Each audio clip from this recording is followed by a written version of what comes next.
A finales de los 90, a Marvel le pareció buena idea otorgar la licencia de algunos de sus personajes a Capcom para que este desarrollara videojuegos sobre ellos, dando como resultado una saga increíble que el mundo reconoció como Marvel vs. Capcom, donde Spider-Man se convirtió en uno de los personajes favoritos de los seguidores, continuando en la memoria de muchos de nosotros como una de las versiones mejor logradas dentro de este medio.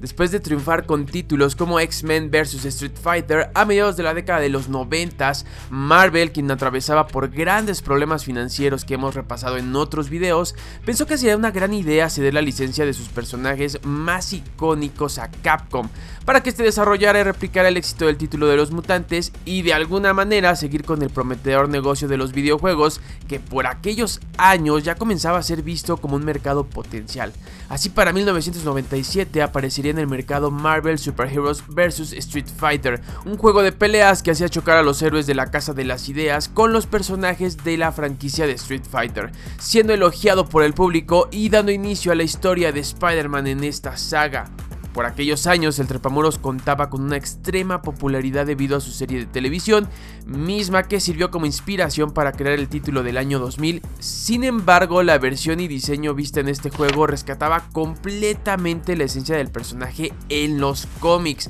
donde los trazos de Eric Larsen o Mark Bagley marcarían una tendencia que hasta nuestros días aún se puede sentir en sus historias. Estábamos frente a un Spider-Man extremadamente delgado de ojos grandes que se contorsionaba a la hora del combate, manteniendo movimientos espectaculares que no desentonaban con la propuesta del juego, el cual básicamente no era nada realista, pero qué diablos, eran los 90s y no nos importaba. Uno de los elementos que más ha perdurado en la memoria de todos aquellos que le jugamos en aquellos días eran estos movimientos finales donde Spidey se tomaba una fotografía con una cámara que colgaba de su telaraña, convirtiéndose en los clásicos GIFs que invadieron el internet en décadas posteriores. Como curiosidad, pueden encontrar estas animaciones al final de muchos de los videos de este canal de hace algunos años. Al final del juego, cuando por fin lograbas terminarlo jugando con Spidey, podías ver a Mary Jane en lo que era una de las escenas más clásicas del héroe en esa década, con la pelirroja y Peter Parker besándose. También se podían apreciar a los personajes de Jameson y Robbie en algún escenario, lo cual ya necesitaba de un ojo más fino por parte del jugador.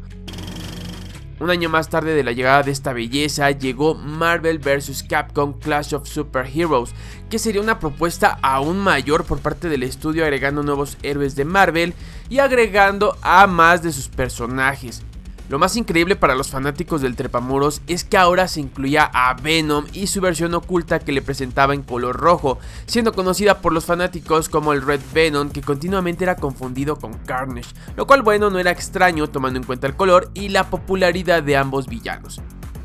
Justo en estos años el simbionte comenzaba a ser visto como una especie de antihéroe, lo cual podría explicar por qué fue incluido con el resto de personajes de Marvel, generando un orgasmo para cualquier seguidor de Spidey que podía elegir a ambos personajes, con un final que mostraba a ambos tomándose la característica foto. Por supuesto que Spider-Man y Venom eran la dupla ideal desde el punto de vista canónico, mostrando cómo Peter Parker y Eddie Brock podrían unir fuerzas, pero a decir verdad, mis favoritos siempre fueron Wolverine y Spider-Man. No había espacio para que yo pudiera elegir a alguien más que no fuesen estos dos. En el año 2000 la saga intentaría ir más allá, agregando muchos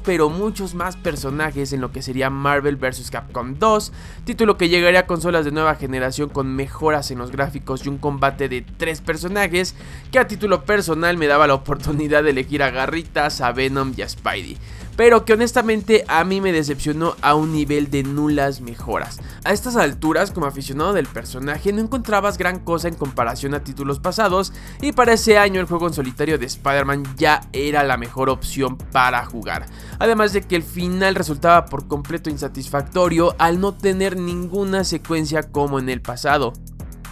Llámenme nostálgico, pero para mí este fue el título con el que se cerraba una era en la saga y el propio Spider-Man. 10 años después, el mito de Marvel vs. Capcom sería revivido y bueno, básicamente estábamos frente a un juego completamente diferente, con mejoras en los gráficos que apelaban a la realidad, dejando a un lado ese estilo arcade, mejorando a sus personajes, pero tratando de mantener la esencia clásica de estos. Spidey continuaba con su famosísimo Maximum Spider y la foto al final de cada combate, pero ciertamente ya no era lo mismo. Un año después, Origins trataría de rescatar esta nostalgia de los primeros títulos, pero insisto, como aficionado al personaje y de la saga, ya no te sorprendías tanto.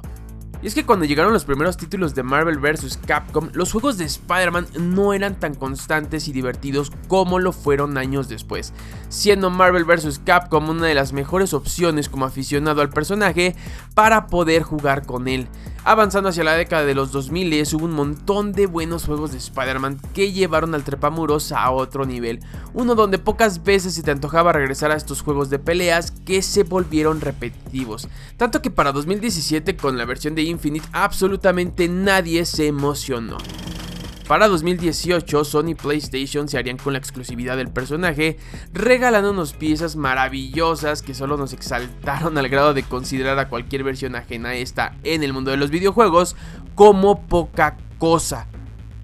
Sin embargo, entre 1997 y el año 2000, Spidey obtuvo una de sus versiones más icónicas, disfrutables e imprescindibles para cualquier seguidor que quiera repartir algo de violencia justificada. Cabe resaltar que fueron estos años los que le dieron a Spidey un pequeño empujón en cuanto a su renovación como personaje, teniendo una mejoría notable en sus historias dentro de los cómics, una solidez genuina en los videojuegos y propuestas novedosas en la televisión, sin olvidarnos de su comienzo en el cine, donde se ha mantenido de manera envidiable hasta la fecha como una de las franquicias más lucrativas e importantes de las últimas décadas. Debo de confesarles que si hay un título de peleas y una versión de Spider-Man que se robó mi corazón desde el primer momento en que las vi, ese fue Marvel vs. Capcom, un clásico dentro del género y una versión del personaje que no debería de ser olvidada, quizás siendo rescatada en algún punto o mejor apreciada por muchos de nosotros actualmente. Dime qué piensas al respecto, ¿eres de la vieja escuela a la que le tocó jugar esta versión arcade o quizá de nueva generación que ya la ve como todo un clásico? Recuerda decirme en los comentarios qué otras versiones de Spidey merecen pertenecer a esta sección de No Olvidemos, donde estaré hablando de proyectos arácnidos que han sufrido el abandono de los seguidores, pero no deberían de hacerlo. No olvides suscribirte al canal para saber más cosas sobre Spidey y sus versiones, seguirme en mis redes sociales y compartir este video con todos tus amigos. Nos vemos, hasta la próxima.